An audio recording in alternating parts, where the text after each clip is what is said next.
House expert Pradeep Chandrasekharan sir ചേരുകയാണ്. Good morning sir. Morning Anla, morning viewers. Sir, ആദ്യം തന്നെ U S വിപണിയിലേക്ക് നമുക്ക് പോയി നോക്കാം. യു എസ് വിപണിയിലേക്ക് വരുമ്പോൾ കഴിഞ്ഞ ദിവസങ്ങളിലെ പോലെ ഒരു വലിയ വ്യക്തമായിട്ടൊരു മുന്നേറ്റം രേഖപ്പെടുത്താൻ സാധിച്ചില്ല. അതായത് വ്യാഴാഴ്ചത്തെ അപേക്ഷിച്ചിട്ട് വെള്ളിയാഴ്ചത്തേക്ക് നോക്കുമ്പോൾ ഒരു പോസിറ്റീവ് ടോൺ നിലനിർത്താൻ മാത്രമാണ് അമേരിക്കൻ സൂചികൾക്ക് സാധിച്ചിട്ടുണ്ടായിരുന്നത്. ഡൗ ജോൺസ് സൂചിക 0.4% ഒരു നേട്ടം നിലനിർത്തിക്കൊണ്ട് 40,659.76 എന്നൊരു നിലയാണ് രേഖപ്പെടുത്തിയിരിക്കുന്നത്. 40,000 എന്നൊരു മാർക്ക് നിലനിർത്താനായിട്ട് ഡൗ ജോൺസിന് സാധിച്ചിട്ടുണ്ട്. ഒപ്പം തന്നെ നാസ്ഡാക്കിലേക്ക് എത്തുകയാണെങ്കിലും ഒരു ഫ്ലാറ്റ് പോസിറ്റീവ് ടോണിൽ 17,631.72 എന്ന നിലയുമാണ് ക്ലോസ് ചെയ്തിരിക്കുന്നത്. അമേരിക്കൻ സൂചികളുള്ള താങ്കളുടെ ഒരു എക്സ്പെക്ടേഷൻ എന്തൊക്കെയാണ്? അല്ല, നമ്മൾ അമേരിക്കൻ വിപണി നോക്കുമ്പോഴേക്കും കഴിഞ്ഞ 9 സെഷൻസിൽ തുടർച്ചയായിട്ട് നമുക്ക് ഡൗ ജോൺസ് ഇൻഡെക്സിലും നാസ്ഡാക്ക് ഇൻഡെക്സിലും നമുക്ക് നല്ല നേട്ടം കാണാൻ സാധിച്ചിട്ടുണ്ട്. ഈ ഒരു റിക്കവറിയെ തുടർന്ന് നിലവിലുണ്ടായിരുന്ന short term bearish undertone reverse ചെയ്തു എന്ന് തന്നെ നമുക്ക് ഇപ്പൊ സ്ഥിരീകരിക്കാൻ സാധിക്കുന്നുണ്ട്. ഡൗ ജോൺസ് ഇൻഡെക്സിന്റെ കേസിൽ ഇനി ഫേസ് ചെയ്യാൻ പോകുന്ന മേജർ റെസിസ്റ്റൻസ് 40,800, അതിനെ തുടർന്ന് 41,200. ബട്ട് എന്റെ ഒരു എക്സ്പെക്ടേഷൻ ഈ ആഴ്ച അടുത്ത 2-3 സെഷനിൽ തന്നെ നമ്മളൊരു പ്രോഫിറ്റ് ടേക്കിംഗ് വേണ്ടി ഡൗ ജോൺസ് ഇൻഡെക്സിലും അതുപോലെ തന്നെ നാസ്ഡാക്ക് ഇൻഡെക്സിലും നമ്മൾ പ്രിപ്പയർഡ് ആയിരിക്കണം. നാസ്ഡാക്ക് ഇൻഡെക്സിന്റെ കേസിൽ അടുത്ത 2 മേജർ റെസിസ്റ്റൻസ് ആദ്യത്തെ 19,600, അതിനെ തുടർന്ന് 19,800 ആയിരിക്കും. ആ ഒരു കറക്ഷൻ നടക്കുന്ന സമയത്തായിരിക്കണം നമ്മൾ പുതിയ ലോങ് പൊസിഷൻസ് അമേരിക്കൻ വിപണിയിൽ എടുക്കാൻ ശ്രമിക്കേണ്ടത്. കമോഡിറ്റി മാർക്കറ്റിലേക്ക് വരികയാണെങ്കിൽ സമ്മിശ്രമായ ഒരു പ്രതികരണത്തിലാണ് വിവിധ കമോഡിറ്റികൾ എന്ന് തന്നെ പറയാം. അതിൽ തന്നെ ക്രൂഡിലേക്ക് എത്തുമ്പോൾ ഒരു ഫ്ലാറ്റ് ടു നെഗറ്റീവ് ടോണിലാണ് ക്രൂഡിൽ ഇന്നിപ്പോൾ വ്യാപാരം മുന്നോട്ട് പോകുന്നത്. നിലവിൽ WT ക്രൂഡ് $75.47 എന്നൊരു നിലയിലാണ് വ്യാപാരം പുരോഗമിച്ചു കൊണ്ടിരിക്കുന്നത്. ഒപ്പം തന്നെ ബ്രെൻഡിലേക്ക് നോക്കുകയാണെങ്കിലും $79.64 എന്നൊരു നിലയിലുമാണ് ഇപ്പോൾ വ്യാപാരം പുരോഗമിച്ചു കൊണ്ടിരിക്കുന്നത്. ക്രൂഡിലുള്ള താങ്കളുടെ ഒരു വ്യൂ എന്താണ്? പ്രധാനമായിട്ടും ക്രൂഡിൽ താങ്കൾ വാച്ച് ചെയ്യുന്ന ലെവലുകൾ ഏതൊക്കെയാണ്? അല്ല, ക്രൂഡിന്റെ കേസിൽ കഴിഞ്ഞ ഒരു 2 ആഴ്ചയായിട്ട് നമ്മൾ ഹൈ വോളറ്റിലിറ്റി നേരിട്ടുകൊണ്ടിരിക്കുന്നു. ക്രൂഡിന്റെ കേസിൽ actually the long and short term trend രണ്ടും ബെയറിഷ് ആയി തുടരുകയായിരുന്നു. ബട്ട് ഒരു 10-12 ദിവസങ്ങൾക്ക് മുൻപായിരുന്നു നമുക്ക് $72 നമുക്കൊരു നല്ലൊരു സപ്പോർട്ട് കിട്ടിയതിനു ശേഷം നമ്മൾ ക്രൂഡിന്റെ കേസിൽ ഒരു ബൈയിങ് ഇൻട്രസ്റ്റ് കാണാൻ സാധിച്ചത്. ബട്ട് വീണ്ടും അതിനെ തുടർന്ന് കഴിഞ്ഞ 4 സെഷൻസിൽ വീണ്ടും കനത്ത സെല്ലിംഗ് ആയിരുന്നു നമുക്ക് കാണാൻ സാധിച്ചത്. At this point in time short and long term trend രണ്ടും സൈഡ് വേസ് ആയിട്ടാണ് കാണുന്നത്. WTI ക്രൂഡിന്റെ കേസ് എടുക്കുമ്പോഴേക്കും മേജർ സപ്പോർട്ട് $74 മേജർ റെസിസ്റ്റൻസ് $78 കാണുന്നത്. സോ ബിറ്റ്വീൻ 74 and 78 നമ്മുടെ ക്രൂഡിന്റെ കേസിൽ short term trend will continue to remain sideways. But 78ന്റെ റെസിസ്റ്റൻസ് ബ്രേക്ക് ചെയ്യാൻ സാധിച്ചു കഴിഞ്ഞാൽ ഷോർട്ട് ടേം ട്രെൻഡ് ബുള്ളിഷായി മാറും. അതേസമയം 74ന്റെ സപ്പോർട്ട് ബ്രേക്ക് ചെയ്യപ്പെട്ടാൽ നമുക്ക് $3 ഇടിവും കൂടെ ക്രൂഡിന്റെ കേസിൽ എക്സ്പെക്ട് ചെയ്യാം. സ്വർണത്തിലേക്ക് നോക്കുമ്പോൾ സർവകാല ഉയരത്തിലേക്ക് കുതിക്കുന്ന സ്വർണ്ണ വിപണിയാണ് കാണാൻ സാധിക്കുന്നത്. പ്രധാനമായിട്ടും 2,500 എന്നൊരു നിലവാരം മറികടന്നുകൊണ്ടാണ് സ്വർണം ഇപ്പോൾ കുതിച്ചിരിക്കുന്നത്. നിലവിൽ 0.22% നേട്ടത്തിൽ ട്രോയ് ഔൺസിന് 2,543.35 എന്ന നിലയുമാണ് രേഖപ്പെടുത്തിയിരിക്കുന്നത്. ഇന്നത്തെ ഒരു അല്ലെങ്കിൽ ഒരു സർവകാല ഉയരം പരിശോധിക്കുകയാണെങ്കിൽ 2,549.35 എന്ന നിലയിലേക്ക് വളരെ ഉയർന്ന നിലയിലേക്കാണ് ഗോൾഡ് എന്നിപ്പോൾ വ്യാപാരം മുന്നോട്ട് പോയിക്കൊണ്ടിരിക്കുന്നത്. ഗോൾഡിലുള്ള ഈ ഒരു ബുള്ളിഷ് ടോണിനെ സംബന്ധിച്ച് താങ്കളുടെ ഒരു വ്യൂ എന്താണ്? ഈ ഒരു കുതിപ്പ് തുടരും എന്ന് തന്നെയാണോ പ്രതീക്ഷിക്കുന്നത്? അണ്ടർടോൺ സ്വർണത്തിന്റെ കേസിൽ continues to be very very bullish. At this point നമുക്ക് ഒരു വീക്ക്നെസ്സും കാണാൻ സാധിക്കുന്നില്ല. ആൻഡ് അതിനെ തുടർന്ന് മൈ എക്സ്പെക്ടേഷൻ സ്വർണത്തിൽ ഈ ഒരു ബുള്ളിഷ് മൊമെന്റം തുടരും എന്ന് തന്നെയാണ് ഞാൻ വിശ്വസിക്കുന്നത്. ബട്ട് ഈ ഹൈ ലെവൽസിൽ നമുക്കൊരു പുതിയ ലോ റിസ്ക് ബൈയിങ് അവസരം ഒന്നും തന്നെ കാണാൻ സാധിക്കുന്നില്ല. കൈവശം ഓൾറെഡി ലോങ് പൊസിഷൻ ഉണ്ടെങ്കിൽ അടുത്ത 2 മേജർ റെസിസ്റ്റൻസ് നമ്മൾ ശ്രദ്ധിച്ചിരിക്കേണ്ട ആദ്യത്തെ 2,580, അതിനെ തുടർന്ന് $2,600 ആയിരിക്കും. ആഭ്യന്തര വിപണിയിലേക്ക് വരുമ്പോൾ പ്രധാനമായിട്ടും കഴിഞ്ഞ ദിവസങ്ങളിൽ വളരെ വ്യക്തമായിട്ടൊരു മുന്നേറ്റമായിരുന്നു ബുൾസ് രേഖപ്പെടുത്തിയിരുന്നത്. പ്രത്യേകിച്ചും ദിവസങ്ങൾക്ക് ശേഷമാണ് 2,500 എന്നൊരു 25,500 എന്നൊരു നിലവാരം മറികടക്കാനായിട്ട് നിഫ്റ്റിക്ക് സാധിച്ചിട്ടുണ്ടായിരുന്നു. പ്രത്യേകിച്ചും അവസാന മിനിറ്റുകളിലേക്ക് എത്തിയപ്പോഴേക്കും 24,563.9 എന്നൊരു നില വരെ ഉയരാനായിട്ട് നിഫ്റ്റിക്ക് സാധിച്ചിട്ടുണ്ടായിരുന്നു. ക്ലോസ് ചെയ്തിരിക്കുന്നതും ഏകദേശം അതിന് വളരെ അടുത്ത് നിന്നുകൊണ്ട് തന്നെ 24,541.15 എന്ന നിലയിൽ ഏകദേശം 1.65% ഒരു നേട്ടത്തിലാണ്. നിഫ്റ്റിയുടെ ഈ ഒരു മൂവ്മെന്റിനെ സംബന്ധിച്ചുള്ള താങ്കളുടെ ഒരു വ്യൂ എന്താണ്? വീണ്ടും 25,000 എന്നൊരു മാർക്ക് മറികടക്കാൻ നിഫ്റ്റിക്ക് ഈ ഒരു വീക്കിൽ സാധിക്കുമോ? അണ്ടർടോൺ നിഫ്റ്റി 50യുടെ കേസിലും വീണ്ടും ബുള്ളിഷായി മാറിക്കൊണ്ടിരിക്കുന്നു. At this point of time ഈ ആഴ്ച തന്നെ 25,000 റെസിസ്റ്റൻസ് ബ്രേക്ക് ചെയ്യാൻ സാധിക്കുമോ എന്ന് സ്ഥിരീകരിക്കാൻ സാധിക്കുന്നില്ല. അടുത്തൊരു മേജർ റെസിസ്റ്റൻസ് നിഫ്റ്റി 50 ഫേസ് ചെയ്യാൻ പോകുന്നത് ആദ്യത്തെ 24,700 അതിനെ തുടർന്ന് 24,800 രൂപയിലും ആയിരിക്കും. ബട്ട് നിഫ്റ്റി 50 സ്റ്റഡി ചെയ്യുന്ന സമയത്ത് വൺ വെരി ഇൻട്രസ്റ്റിംഗ് തിങ് ഒത്തിരി ആഴ്ചകൾക്ക് ശേഷം നമുക്ക് ഗ്രാസിം ഇൻഡസ്ട്രീസിലെ നല്ലൊരു ബുള്ളിഷ് സെറ്റപ്പ് ഫോം ചെയ്തു തന്നിട്ടുണ്ട്.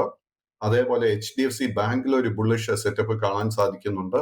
റിലയൻസ് ഇൻഡസ്ട്രീസിലെ നല്ലൊരു കറക്ഷന് ശേഷം ഐ തിങ്ക് വളരെ ലോ ഡൗൺ സൈഡ് റിസ്ക് വളരെ കുറവായിട്ടാണ് എനിക്ക് കാണുന്നത്. സോ ഇത് എന്തിനാണ് ചൂണ്ടിക്കാണിക്കുന്നതെന്ന് വെച്ച് കഴിഞ്ഞാൽ നമ്മൾ ആസ് ഇൻവെസ്റ്റേഴ്സ് നമ്മളൊരു വാല്യൂ സ്റ്റോക്സിലൊക്കെ ഒരു ലോങ് പൊസിഷൻ എടുക്കാൻ ആഗ്രഹിക്കുന്നുണ്ടെങ്കിൽ ഈ ഒരു അവസരം നമ്മൾ മിസ് ചെയ്യരുത്. സർ ഇപ്പോൾ സൂചിപ്പിച്ചിട്ടുണ്ടായിരുന്നു ഗ്രാസിം ഇൻഡസ്ട്രീസിൽ വളരെ വ്യക്തമായിട്ടൊരു മുന്നേറ്റം രേഖപ്പെടുത്തിയിട്ടുണ്ടായിരുന്നു എന്ന്. കഴിഞ്ഞ ദിവസത്തെ ഒരു പ്രകടനം വിലയിരുത്തുകയാണെങ്കിലും 3.5%-ലധികം നേട്ടത്തിലായിരുന്നു ഗ്രാസിം ഇൻഡസ്ട്രീസ് കഴിഞ്ഞ ദിവസം ക്ലോസ് ചെയ്തിരിക്കുന്നത്. ഗ്രാഫ് പരിശോധിക്കുകയാണെങ്കിലും തുടർച്ചയായിട്ടുള്ളൊരു, അതായത് ജൂലൈ 29 ശേഷം തുടർച്ചയായിട്ടുള്ളൊരു ഇടിവിന് ശേഷമാണ് അത്തരത്തിൽ വ്യക്തമായിട്ടൊരു ബൈയിങ് ഇൻട്രസ്റ്റ് ഗ്രാസിം ഓഹരികൾ കടന്നു വന്നിരിക്കുന്നത്. ഗ്രാസിമിൽ ഇനി പ്രധാനമായിട്ടും വാച്ച് ചെയ്യേണ്ട ലെവലുകൾ ഏതൊക്കെയാണ്?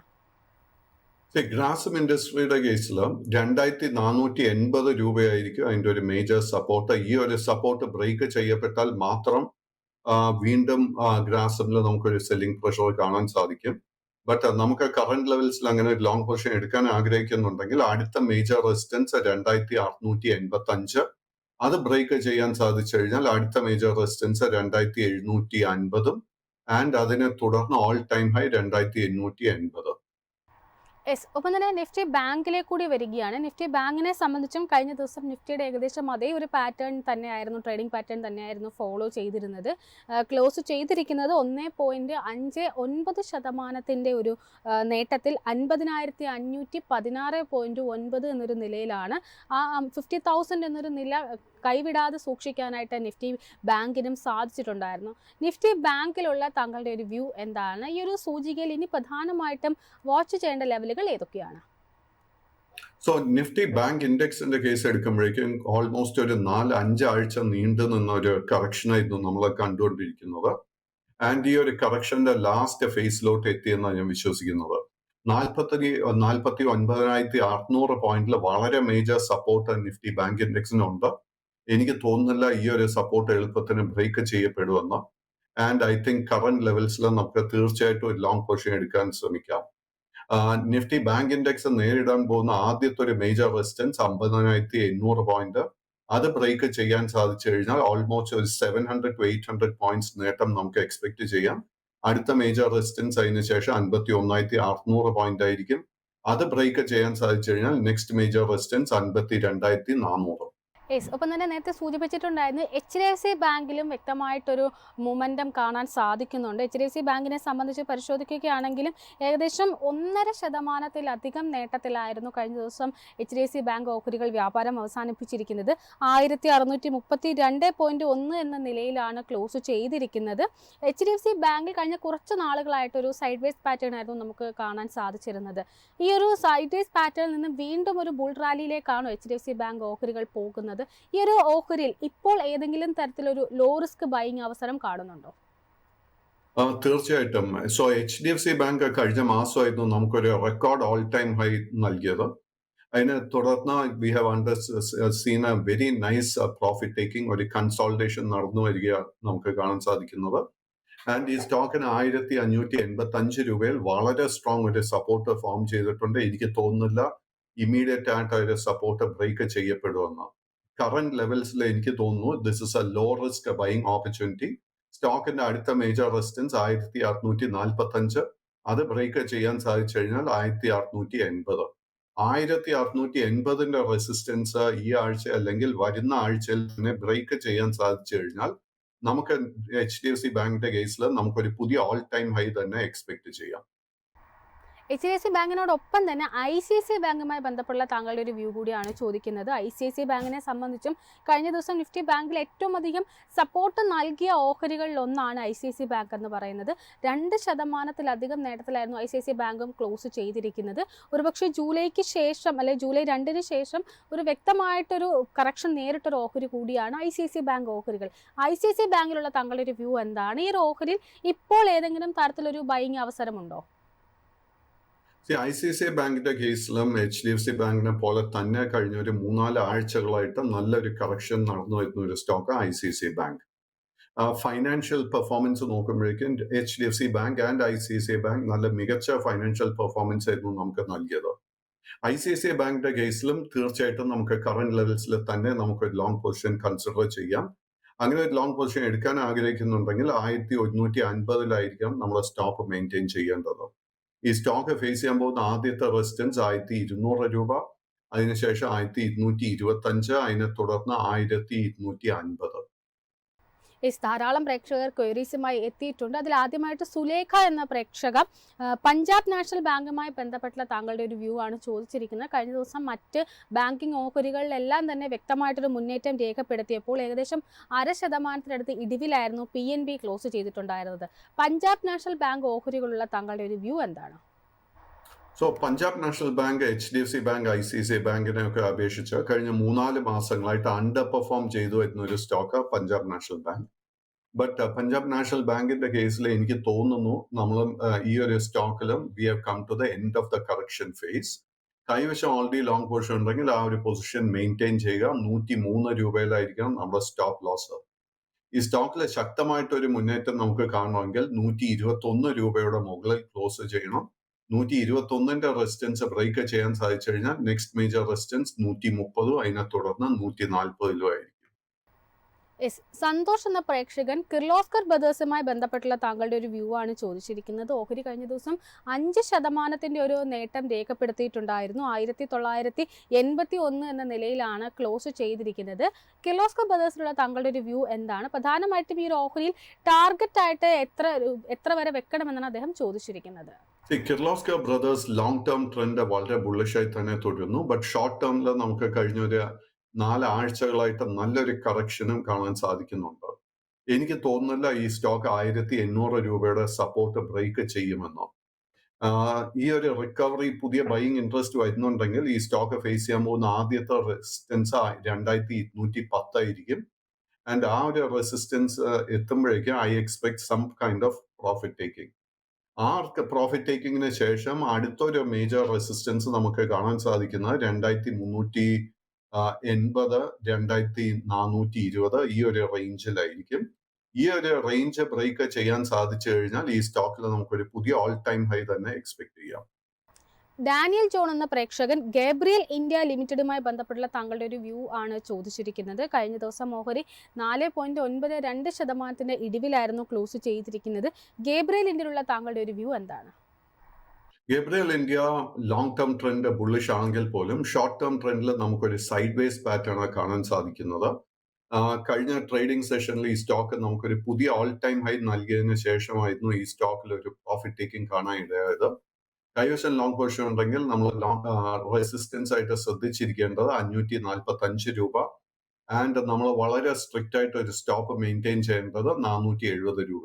മധു എന്ന പ്രേക്ഷകൻ റിലയൻസ് ഇൻഡസ്ട്രീസുമായി ബന്ധപ്പെട്ടുള്ള താങ്കളുടെ ഒരു വ്യൂ ആണ് ചോദിച്ചിരിക്കുന്നത്. ഓഹരി കഴിഞ്ഞ ദിവസം 1% ഒരു നേട്ടം രേഖപ്പെടുത്തിക്കൊണ്ട് 2957.75 എന്നൊരു നിലയാണ് ക്ലോസ് ചെയ്തിരിക്കുന്നത്. റിലയൻസിലുള്ള താങ്കളുടെ ഒരു ലോങ് ആൻഡ് ഷോർട്ട് ടൈം വിലയിരുത്തൽ എന്താണ്? അല്ല, ഞാൻ നേരത്തെ നിഫ്റ്റി 50യുടെ വ്യൂ നൽകുന്ന സമയത്ത് ഞാൻ ഗ്രാസിമിനെ കുറിച്ച് സംസാരിച്ചു. ഗ്രാസിമിന്റെ ഒപ്പം തന്നെ my expectation is that HDFC bank, Reliance industries മുതലായ ഹെവി വെയ്റ്റ്സിലൊക്കെ ബൈയിങ് ഇൻട്രസ്റ്റ് നമുക്ക് താമസിക്കാതെ കാണാമെന്നാണ് ഞാൻ വിശ്വസിക്കുന്നത്. നമ്മൾ ഒരു വാല്യൂ സ്റ്റോക്ക് നമ്മുടെ പോർട്ട്ഫോളിയോയിലോട്ട് ചേർക്കാൻ ആഗ്രഹിക്കുന്നുണ്ടെങ്കിൽ കറന്റ് ലെവൽസിൽ തന്നെ നമ്മൾ റിലയൻസ് ഇൻഡസ്ട്രീസിൽ ഒരു പൊസിഷൻ എടുക്കാൻ ശ്രമിക്കണം. ആൻഡ് റിലയൻസ് ഇൻഡസ്ട്രിയുടെ കേസിൽ അങ്ങനെ ഒരു ലോങ് പൊസിഷൻ എടുക്കുന്നുണ്ടെങ്കിൽ 2820 രൂപയായിരിക്കണം നമ്മൾ സപ്പോർട്ടായിട്ട് ശ്രദ്ധിച്ചിരിക്കേണ്ടത്. ഈ സ്റ്റോക്ക് ഫേസ് ചെയ്യാൻ പോകുന്ന ആദ്യത്തെ റെസിസ്റ്റൻസ് 3040. അത് ബ്രേക്ക് ചെയ്യാൻ സാധിച്ചു കഴിഞ്ഞാൽ 3120. 3120 റെസിസ്റ്റൻസ് ബ്രേക്ക് ചെയ്യാൻ സാധിച്ചു കഴിഞ്ഞാൽ we can expect a new all time high. Shafeeq എന്ന പ്രേക്ഷകൻ Jayashree tea and industries limited എന്ന ഓഹരിയുമായി ബന്ധപ്പെട്ട താങ്കളുടെ ഒരു വ്യൂ ആണ് ചോദിച്ചിരിക്കുന്നത്. ഓഹരി കഴിഞ്ഞ ദിവസം 1% നേട്ടത്തിലായിരുന്നു ക്ലോസ് ചെയ്തിരിക്കുന്നത്. ജയശ്രീ ടീ ആൻഡ് ഇൻഡസ്ട്രീസിലുള്ള താങ്കളുടെ ഒരു ടേക്ക് എന്താണ്? Jayashree tea is a small cap stock. ഇതിൽ കാര്യമായിട്ട് ലിക്വിഡിറ്റി ഒന്നുമില്ല. അണ്ടർടോൺ ബുള്ളിഷായി തന്നെ തുടരുന്നു. ബട്ട് ഈ സ്റ്റോക്കിൽ നമുക്കൊരു ഇമ്മീഡിയറ്റ് ആയിട്ട് ഒരു വലിയ മുന്നേറ്റം എനിക്ക് തോന്നുന്നില്ല പ്രതീക്ഷിക്കാവുന്ന. നമ്മൾ ഈ സ്റ്റോക്കിൽ പൊസിഷൻ മെയിൻറ്റെയിൻ ചെയ്യാൻ ആഗ്രഹിക്കുന്നുണ്ടെങ്കിൽ നമ്മൾ ശ്രദ്ധിച്ചിരിക്കേണ്ട റെസിസ്റ്റൻസിൽ 137 ആൻഡ് ആസ് എ സപ്പോർട്ട് 115 രൂപയാണ്. യെസ്, അലിമോൻ എന്ന പ്രേക്ഷകൻ NBCC ലിമിറ്റഡ് എന്ന ഓഹരിയുമായി ബന്ധപ്പെട്ട താങ്കളുടെ ഒരു വ്യൂ ആണ് ചോദിച്ചിരിക്കുന്നത്. കഴിഞ്ഞ ദിവസം ഓഹരിയിൽ 4% അധികം ഒരു മുന്നേറ്റം രേഖപ്പെടുത്തിയിട്ടുണ്ടായിരുന്നു. NBCC ലിമിറ്റഡിലുള്ള താങ്കളുടെ ഒരു വ്യൂ എന്താണ്? So NBCC long and short term trend രണ്ടും ബുള്ളിഷായി തന്നെ തുടരുന്നു. കൈവശം ലോങ് പൊസിഷൻ ഉണ്ടെങ്കിൽ മെയിൻറ്റെയിൻ ദ ലോങ് പൊസിഷൻ. ഈ സ്റ്റോക്ക് ഫേസ് ചെയ്യാൻ പോകുന്ന ആദ്യത്തെ ഒരു മേജർ റെസിസ്റ്റൻസ് 190 190 റെസിസ്റ്റൻസ് ബ്രേക്ക് ചെയ്യാൻ സാധിച്ചു കഴിഞ്ഞാൽ അടുത്ത major resistance 200. I think around 200 രൂപയ്ക്ക് അടുത്ത ഈ സ്റ്റോക്കിന്റെ ഒരു ഓൾ ടൈം ഹൈ കാണാൻ സാധിക്കുന്നത്. അങ്ങനെ ഒരു ലോങ് പൊസിഷൻ എടുക്കാൻ ആഗ്രഹിക്കുന്നുണ്ടെങ്കിൽ നമ്മൾ 170 രൂപയിൽ ഒരു സ്റ്റോപ്പ് മെയിൻറ്റെയിൻ ചെയ്യും. യെസ്, മറ്റൊരു പ്രേക്ഷകൻ ടാറ്റ ടെക്നോളജീസുമായി ബന്ധപ്പെട്ടുള്ള താങ്കളുടെ ഒരു വ്യൂ ആണ് ചോദിച്ചിരിക്കുന്നത്. ഓഹരി കഴിഞ്ഞ ദിവസം 0.5% നേട്ടത്തിലായിരുന്നു ക്ലോസ് ചെയ്തിരിക്കുന്നത്. ടാറ്റ ടെക്കിലുള്ള താങ്കളുടെ ഒരു കമന്റ് എന്താണ്? എനിക്ക് വളരെ ഇഷ്ടപ്പെട്ട് ഇരിക്കുന്ന ഒരു സ്റ്റോക്ക് ടാറ്റ ടെക്നോളജി. കഴിഞ്ഞ 3-4 മാസത്തിന് മുൻപ് ലിസ്റ്റിംഗിന് ശേഷം ഒത്തിരി സെല്ലിംഗ് പ്രഷർ നേരിട്ടുകൊണ്ടിരിക്കുന്ന ഒരു stock Tata technology. And Tata ടെക്നോളജിയുടെ ട്രേഡിംഗ് പാറ്റേൺ നോക്കുമ്പോഴേക്കും അറ്റ് ദ മൊമെന്റ് ഇതൊരു അതിന്റെ ഓൾ ടൈം ലോ ലെവൽസിന്റെ വളരെ അടുത്ത ട്രേഡിംഗ് നടത്തി വരുന്നത്. നമ്മളൊരു അല്പം സമയം ഈ സ്റ്റോക്കിന് കൊടുക്കാൻ റെഡി ആണെങ്കിൽ നമ്മൾ കറന്റ് ലെവൽസിൽ തന്നെ ഈ സ്റ്റോക്കിൽ ഒരു ലോങ് പൊസിഷൻ എടുക്കാൻ ശ്രമിക്കണം. ഈ സ്റ്റോക്കിൽ ഒരു മേജർ റെസിസ്റ്റൻസ് ഫേസ് ചെയ്യാൻ പോകുന്ന 1020, അതിനെ തുടർന്ന് 1045, അതിനെ തുടർന്ന് 1065. ഈ 3 റെസിസ്റ്റൻസ് ബ്രേക്ക് ചെയ്യാൻ സാധിച്ചു കഴിഞ്ഞാൽ ഈ സ്റ്റോക്കിൽ വലിയൊരു മുന്നേറ്റം തന്നെ നമുക്ക് എക്സ്പെക്ട് ചെയ്യാം. നിബു തോമസ് എന്ന പ്രേക്ഷകൻ രത്തൻ ഇന്ത്യ പവർ ലിമിറ്റഡുമായി ബന്ധപ്പെട്ടുള്ള താങ്കളുടെ ഒരു വ്യൂ ആണ് ചോദിച്ചിരിക്കുന്നത്. ഓഹരിയിൽ കഴിഞ്ഞ ദിവസം ഒരു ഫ്ലാറ്റ് പോസിറ്റീവ് ടോണിലായിരുന്നു ക്ലോസ് ചെയ്തിരിക്കുന്നത്. രത്തൻ ഇന്ത്യ പവറിലുള്ള താങ്കളുടെ ഒരു long and short time view എന്താണ്? So Rattan power is a small cap stock and ഈ സ്റ്റോക്കിൽ കാര്യമായിട്ട് ലിക്വിഡിറ്റി ഒന്നും തന്നെ കാണുന്നില്ല. സ്റ്റോക്കിന്റെ ട്രേഡിംഗ് പാറ്റേൺ നോക്കുമ്പോഴേക്കും ഒത്തിരി മാനിപ്പുലേഷൻ നടക്കുന്ന ഒരു ഫീലിംഗ് എനിക്ക് കിട്ടുന്നത്. അതിനെ തുടർന്ന് ഇത്തരം സ്റ്റോക്സിൽ ഞാൻ ഒരിക്കലും ഒരു ലോങ് പൊസിഷൻ അല്ലെങ്കിൽ ഒരു ട്രേഡിംഗ് റെക്കമെൻഡ് ചെയ്യത്തില്ല. ഇനി നമ്മുടെ കൈവശം ഓൾറെഡി ഒരു ലോങ് പൊസിഷൻ ഉണ്ടെങ്കിൽ 14 രൂപയിൽ ഒരു സ്റ്റോപ്പ് മെയിൻറ്റെയിൻ ചെയ്യുക. ഇതിന്റെ ഒരു മേജർ റെസിസ്റ്റൻസ് ഫേസ് ചെയ്യാൻ പോകുന്നത് 18 രൂപയിലായി. യെസ്, മറ്റൊരു പ്രേക്ഷകൻ ചോദിച്ചിരിക്കുന്നത് റെയിൽ വികാസ് നിഗം ലിമിറ്റഡ് എന്ന ഓഹരിയുമായി ബന്ധപ്പെട്ട താങ്കളുടെ ഒരു വ്യൂ ആണ്. മാളവിക എന്ന പ്രേക്ഷകയാണ് ചോദിച്ചിരിക്കുന്നത്. RVNL കഴിഞ്ഞ ദിവസം 3% നേട്ടത്തിലായിരുന്നു ക്ലോസ് ചെയ്തിരിക്കുന്നത്. RVNL താങ്കളുടെ ഒരു വ്യൂ എന്താണ്? RVNL അണ്ടർടോൺ ബുള്ളിഷായി മാറിക്കൊണ്ടിരിക്കുന്നു. ഈ സ്റ്റോക്കിൽ ജൂലൈക്ക് ശേഷം നമ്മൾ നല്ലൊരു പ്രോഫിറ്റ് ടേക്കിംഗ് ആയിരുന്നു കാണാനിടയായത്. കൈവശം ലോങ് പൊസിഷൻ ഉണ്ടെങ്കിൽ മെയിൻറ്റെയിൻ ദ ലോങ് പൊസിഷൻ. നമ്മൾ ഒരു പുതിയ ലോങ് പൊസിഷൻ എടുക്കാൻ ആഗ്രഹിക്കുന്നുണ്ടെങ്കിൽ 600 രൂപയുടെ റെസിസ്റ്റൻസ് ശ്രദ്ധിച്ചിരിക്കുക. 600ന്റെ റെസിസ്റ്റൻസ് ബ്രേക്ക് ചെയ്യാൻ സാധിച്ചാൽ നെക്സ്റ്റ് മേജർ റെസിസ്റ്റൻസ് 620, അതിനെ തുടർന്ന് 645 ആയിരിക്കും. അങ്ങനെ ഒരു ലോങ് പൊസിഷൻ എടുക്കുന്നുണ്ടെങ്കിൽ 500 രൂപയിൽ ഒരു സ്റ്റോപ്പ് മെയിൻറ്റെയിൻ ചെയ്യുക. അനീസ് എന്ന പ്രേക്ഷകൻ സുസ്ലോണുമായി ബന്ധപ്പെട്ടുള്ള താങ്കളുടെ ഒരു വ്യൂ ആണ് ചോദിച്ചിരിക്കുന്നത്. ഓഹരി കഴിഞ്ഞ ദിവസം 4% നേട്ടത്തിലായിരുന്നു ക്ലോസ് ചെയ്തിരിക്കുന്നത്. സുസ്ലോണുള്ള താങ്കളുടെ ഒരു വ്യൂ എന്താണ്? അണ്ടർടോൺ ആൻഡ് സുസ്ലോൺ വളരെ ബുള്ളിഷായി തന്നെ തുടരുന്നു. ഒരു വീക്ക്നെസ്സും അറ്റ് ദ മൊമെന്റ് എനിക്ക് കാണാൻ സാധിക്കുന്നില്ല. കൈവശം ഓൾറെഡി ലോങ് പൊസിഷൻ ഉണ്ടെങ്കിൽ ആ ഒരു പൊസിഷൻ മെയിൻറ്റെയിൻ ചെയ്തുകൊണ്ട് തന്നെ ഇരിക്കുക. ഇതിന്റെ ഒരു മേജർ റെസിസ്റ്റൻസ് ഫേസ് ചെയ്യാൻ പോകുന്ന 85 രൂപയിലായിരിക്കും. ആൻഡ് 85ന്റെ റെസിസ്റ്റൻസ് ബ്രേക്ക് ചെയ്യാൻ സാധിച്ചു കഴിഞ്ഞാൽ ഈ സ്റ്റോക്കിൽ നമുക്ക് വീണ്ടും ഒരു 5 മുതൽ 8 രൂപയുടെ നേട്ടം എക്സ്പെക്ട് ചെയ്യാം. ഡൊമിനിക് എന്ന പ്രേക്ഷകൻ ജീനസ് പവർ ഇൻഫ്രാസ്ട്രക്ചർ ലിമിറ്റഡ് എന്ന ഓഹരിയുമായി ബന്ധപ്പെട്ടുള്ള താങ്കളുടെ ഒരു വ്യൂ ആണ് ചോദിച്ചിരിക്കുന്നത്. ജീനസ് പവർ കഴിഞ്ഞ ദിവസം 1% നേട്ടത്തിലായിരുന്നു ക്ലോസ് ചെയ്തിരിക്കുന്നത്. ഈ ഒരു ഓഹരിയിലുള്ള താങ്കളുടെ ഒരു ടേക്ക് എന്താണ്? Genus power long and short term trend രണ്ടും ബുള്ളിഷായി തന്നെ തുടരുന്നു. അറ്റ് ദ മൊമെന്റ് വീക്ക്നെസ് ഒന്നും കാണുന്നില്ല. ബട്ട് നമ്മൾ ശ്രദ്ധിച്ചിരിക്കേണ്ടത് this is a small cap stock. ഇതിന്റെ ഒരു റെസിസ്റ്റൻസ് ആദ്യം തന്നെ ഫേസ് ചെയ്യാൻ പോകുന്നത് 410 രൂപയിലായിരിക്കും. ആ ഒരു റെസിസ്റ്റൻസ് ബ്രേക്ക് ചെയ്യാൻ സാധിച്ചു കഴിഞ്ഞാൽ 10 മുതൽ 20 രൂപയുടെ നേട്ടം കൂടെ എക്സ്പെക്ട് ചെയ്യാം. ഫ്ലാൻ ഷാജി എന്ന പ്രേക്ഷകൻ ബജാജ് കൺസ്യൂമർ കെയറുമായി ബന്ധപ്പെട്ടുള്ള താങ്കളുടെ ഒരു വ്യൂ ആണ് ചോദിച്ചിരിക്കുന്നത്. കഴിഞ്ഞ ദിവസം ഓഹരി 0.5% ഇടിവിലായിരുന്നു ക്ലോസ് ചെയ്തിരിക്കുന്നത്. ഈ ഒരു ഓഹരിയിലുള്ള താങ്കളുടെ ഒരു കമന്റ് എന്താണ്? Bajaj consumer long term trend bullish ആണെങ്കിൽ പോലും ഷോർട്ട് ടേമിൽ നമുക്കൊരു സൈഡ് വേസ് കൺസോൾട്ടേഷൻ കാണാൻ സാധിക്കുന്നത്. ആൻഡ് ഈ സ്റ്റോക്കിൽ നമുക്കൊരു വലിയ മുന്നേറ്റം കാണണമെങ്കിൽ ഈ സ്റ്റോക്ക് 290 റെസിസ്റ്റൻസ് ബ്രേക്ക് ചെയ്യണം. ബേസിക്കലി എൻ്റെ ഒരു സ്ട്രാറ്റജി ഈ ഒരു സ്റ്റോക്കിൽ ഫൈനാൻസസിനെ കുറിച്ച് ഒരു കമന്റ് ഇല്ലെങ്കിൽ പോലും നമുക്ക് ഒത്തിരി ഓപ്പർച്യൂണിറ്റീസ് കാണാൻ സാധിക്കുന്നത് ഇപ്പോൾ HDFC bank, Reliance industry, Grasim, അതുപോലെ തന്നെ ജിയോ ഫൈനാൻസിൽ I think we are hitting a bottom. Tata ടെക്നോളജിയെ കുറിച്ച് സംസാരിച്ചിരുന്നു. നമുക്ക് റെയിൽവേ സ്റ്റോക്സിൽ ഒത്തിരി ലോ റിസ്ക് ബൈങ് അവസരങ്ങൾ കാണാൻ സാധിക്കുന്നുണ്ട്.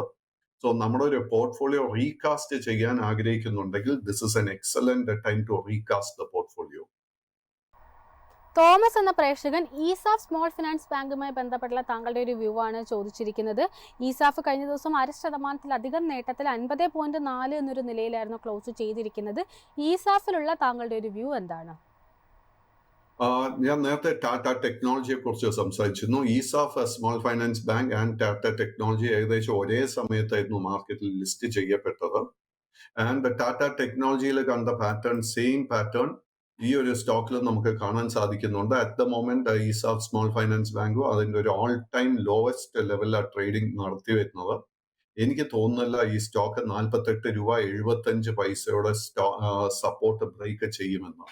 സോ നമ്മൾ ഈ ഒരു സ്റ്റോക്കിന് ഒരു അല്പം സമയം കൊടുക്കാൻ തയ്യാറാണെങ്കിൽ കറന്റ് ലെവൽസിൽ തീർച്ചയായിട്ടും ഒരു ലോങ് പൊസിഷൻ കൺസിഡർ ചെയ്യാം. ഈ സ്റ്റോക്കിൽ ശക്തമായിട്ട് ഒരു മുന്നേറ്റം നമ്മൾ കാണണമെങ്കിൽ 52 രൂപ 50 പൈസയുടെ റെസിസ്റ്റൻസ് ഇത് ബ്രേക്ക് ചെയ്യണം. സീന എന്ന പ്രേക്ഷക IFCI ലിമിറ്റഡ് എന്ന ഓഹരിയുമായി ബന്ധപ്പെട്ട താങ്കളുടെ ഒരു വ്യൂ ആണ് ചോദിച്ചിരിക്കുന്നത്. ഓഹരി കഴിഞ്ഞ ദിവസം 1.5% നേട്ടത്തിലായിരുന്നു ക്ലോസ് ചെയ്തിരിക്കുന്നത്. IFCIയിലുള്ള താങ്കളുടെ ഒരു വ്യൂ എന്താണ്? IFCI ലോങ് ടേം ട്രെൻഡ് ബുള്ളിഷായി തന്നെ തുടരുന്നു. ഷോർട്ട് ടേം നോക്കുമ്പോഴേക്കും കഴിഞ്ഞ ഒരു 2 ആഴ്ചകളായിട്ട് ഈ സ്റ്റോക്കിൽ നല്ലൊരു പ്രോഫിറ്റ് ടേക്കിംഗ് കറക്ഷൻ നടന്നു വരുന്നു. സ്റ്റോക്ക് കൈവശം ഓൾറെഡി ഒരു ലോങ് പൊസിഷൻ ഉണ്ടെങ്കിൽ നമ്മൾ ശ്രദ്ധിച്ചിരിക്കേണ്ട സപ്പോർട്ട് ഏരിയ 67 രൂപയായിരിക്കണം. ഈ ആഴ്ച ഒരു ബുള്ളിഷ് ട്രിഗർ, പുതിയൊരു ബൈയിങ് അവസരം ഈ സ്റ്റോക്കിൽ ലഭിക്കണമെങ്കിൽ 75 രൂപ 25 പൈസയുടെ റെസിസ്റ്റൻസ് ബ്രേക്ക് ചെയ്യാൻ വേണ്ടി വെയിറ്റ് ചെയ്യുക. ആ ഒരു റെസിസ്റ്റൻസ് ബ്രേക്ക് ചെയ്യാൻ സാധിച്ചു കഴിഞ്ഞാൽ നെക്സ്റ്റ് മേജർ റെസിസ്റ്റൻസ് 80, അതിനെ തുടർന്ന് 83 ആയിരിക്കും. അഞ്ജുഷ എന്ന പ്രേക്ഷക അദാനി പവർ ലിമിറ്റഡുമായി ബന്ധപ്പെട്ട താങ്കളുടെ ഒരു വ്യൂ ആണ് ചോദിച്ചിരിക്കുന്നത്. അദാനി പവർ കഴിഞ്ഞ ദിവസം 3.5% നേട്ടത്തിലായിരുന്നു ക്ലോസ് ചെയ്തിരിക്കുന്നത്. അദാനി പവറിലുള്ള താങ്കളുടെ ഒരു വ്യൂ എന്താണ്? അഡാനി പവർ മാത്രമല്ല, Adani energy, Adani enterprises, Adani green മുതലായ ഓൾമോസ്റ്റ് എല്ലാ അഡാനി സ്റ്റോക്സിലും എനിക്ക് ലോ റിസ്ക് ബൈങ് അവസരങ്ങൾ കാണാൻ സാധിക്കുന്നുണ്ട്. അഡാനി പവറിന്റെ സ്പെസിഫിക് കേസ് എടുക്കുമ്പോഴേക്കും കഴിഞ്ഞ 2-3 ആഴ്ചകളായിട്ട് ഒരു കൺസോൾട്ടേഷൻ കറക്ഷൻ മോഡിലായിരുന്നു അഡാനി പവർ. നമുക്ക് ഈ ആഴ്ചത്തെ ട്രേഡിംഗിൽ ശ്രദ്ധിച്ചിരിക്കേണ്ട റെസിസ്റ്റൻസ് ലെവൽ 720. 720ന്റെ റെസിസ്റ്റൻസ് ബ്രേക്ക് ചെയ്യാൻ സാധിച്ചു കഴിഞ്ഞാൽ ഇതിന്റെ അടുത്ത മേജർ റെസിസ്റ്റൻസ് 735, അതിനെ തുടർന്ന് 750, അതിനെ തുടർന്ന് 775 ആയിരിക്കും. നമ്മളൊരു അല്പം റിസ്ക് എടുക്കാൻ പ്രിപ്പയർഡ് ആണെങ്കിൽ തീർച്ചയായിട്ടും ഇന്നു മുതലുള്ള ട്രേഡിംഗ് സെഷൻസിൽ നമ്മൾ അഡാനി സ്റ്റോക്സിൽ ശ്രദ്ധിച്ചിരിക്കണം. സാറിനെ ഫ്രീ ആക്കുന്നതിന് മുമ്പ് അവസാനമായിട്ട് ഷിപ്പ് ബിൽഡിംഗ് ഓഹരിയുള്ള താങ്കളുടെ ഒരു വ്യൂ കൂടി നിരവധി പ്രേക്ഷകർ ചോദിച്ചിട്ടുണ്ട്. ഈ ഒരു ഓഹരിയുള്ള താങ്കളുടെ വ്യൂ കൂടി പങ്കുവയ്ക്കാമോ? So garden reach shipbuilders, Mazagon dock, Cochin shipyard, ഇത്തരം സ്റ്റോക്സിലൊക്കെ കഴിഞ്ഞ 2-3 ആഴ്ചകളായിട്ട് ഹെൽത്തി ഒരു പ്രോഫിറ്റ് ടേക്കിംഗ് ആയിട്ട് നമുക്ക് കാണാൻ സാധിക്കുന്നത്.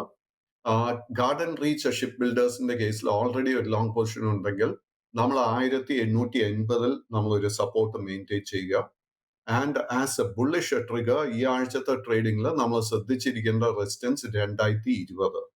ഗാർഡൻ റീച്ച് 2020ന്റെ റെസിസ്റ്റൻസ് ബ്രേക്ക് ചെയ്യാൻ സാധിച്ചു കഴിഞ്ഞാൽ അടുത്ത മേജർ റെസിസ്റ്റൻസ് 2100, അതിനെ തുടർന്ന് 2220 ആയിരിക്കും. 2220ന്റെ റെസിസ്റ്റൻസ് ബ്രേക്ക് ചെയ്യാൻ സാധിച്ചു കഴിഞ്ഞാൽ പിന്നീട് ഈ സ്റ്റോക്കിൽ വീണ്ടും ശക്തമായിട്ട് ഒരു മൂവ്മെന്റ് നമുക്ക് എക്സ്പെക്ട് ചെയ്യാം. കൊച്ചിൻ ഷിപ്പ്യാർഡിന്റെ കേസിൽ നമ്മൾ ശ്രദ്ധിച്ചിരിക്കേണ്ട സപ്പോർട്ട് ഏരിയ 2100 രൂപ. കറന്റ് ലെവൽസിൽ I think we can consider long position. ഈ സ്റ്റോക്ക് ഫേസ് ചെയ്യാൻ പോകുന്ന ആദ്യത്തെ മേജർ റെസിസ്റ്റൻസ് 2350, അതിനെ തുടർന്ന് 2450, അതിനെ തുടർന്ന് 2520. 2520ന്റെ റെസിസ്റ്റൻസ് ബ്രേക്ക് ചെയ്യാൻ സാധിച്ചു കഴിഞ്ഞാൽ വീണ്ടും മേജർ മൂവ്മെന്റ് നമുക്ക് പ്രതീക്ഷിക്കാം. ആൻഡ് മാസഗോൺ ഡോക്കിന്റെ കേസിൽ നമ്മൾ ശ്രദ്ധിച്ചിരിക്കേണ്ട റെസിസ്റ്റൻസ് 5210 രൂപ. ആ ഒരു റെസിസ്റ്റൻസ് ബ്രേക്ക് ചെയ്യാൻ സാധിച്ചു കഴിഞ്ഞാൽ ഈ സ്റ്റോക്കിൽ 400 രൂപയുടെ നേട്ടം എക്സ്പെക്ട് ചെയ്യാം. 5600ന്റെ റെസിസ്റ്റൻസ് ബ്രേക്ക് ചെയ്യാൻ സാധിച്ചാൽ ഈ സ്റ്റോക്കിൽ പുതിയ ഓൾ ടൈം ഹൈയും നമുക്ക് പ്രതീക്ഷിക്കാം. Yes sir, thank you so much. ഇത്രയും സമയം ഞങ്ങളോടൊപ്പം ചെലവഴിച്ചതിന് വളരെയധികം നന്ദിയുണ്ട്.